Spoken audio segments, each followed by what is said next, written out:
Patuloy ang pagdagsa ng mga tricycle driver sa huling araw ng pamamahagi ng ayuda ng DSWD dito sa Metro Manila. At live mula sa Quezon City, may extras report, Simon Gualvez. Mon, marami pa bang mga humahabol dyan na tsuper?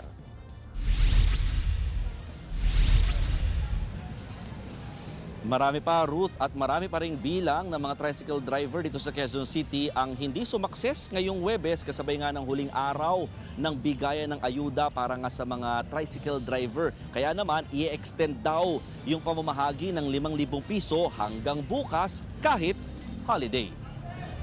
Ito ang inanunsyo ni Lorelai Salvador, ang officer in charge ng Social Services Development Department ng Quezon City LGU.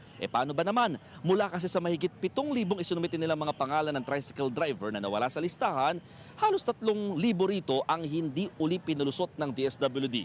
Nakitaan daw kasi ng duplication, hindi lamang sa ibang TODA, kundi nakamiyembro rin sa ibang lokal na pamahalaan ang mga apektadong tricycle driver.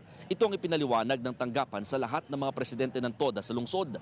Nakatakda nilang ilabas sa mga pangalan ng mga dumoble sa listahan para agad maisaayos at makahabol pa sila sa extended payout schedule bukas. Yun nga lang, marami sa mga apektadong tsuper, malaki na raw ang isinasakripisyo sa kakabalik ng balik sa payout site. Hindi na nga raw sila namasada, wala pang perang may uuwi ngayong araw sa kanilang pamilya. Kaya hiling nila, tutuhanin naman daw ng pamahalaan ng kanilang mga sinasabi, lalo't aminadong malaking tulong sa kanila ang 5,000 pisong cash assistance. Narito ang kanilang mga pahayag.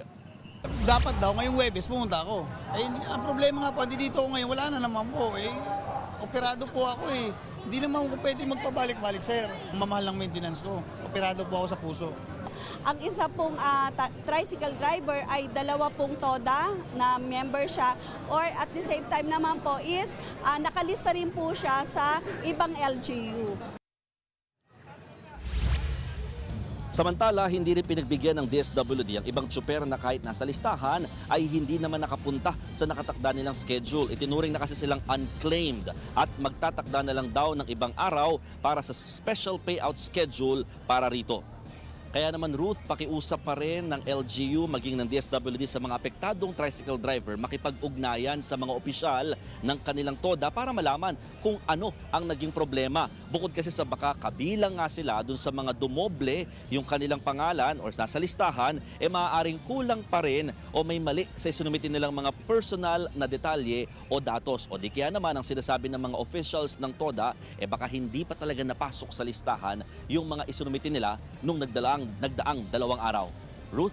Mon, bale yung sinasabi mo, kahit holiday bukas, i-extend. Anong oras mangyayari yan? At saka katulad nung in-interview mo kanina, so pag ganyan, sa ngayon wala na silang pag-asa na makuha pa yan at magsischedule na lang ulit, ilalagay na lang sila ulit sa ibang araw?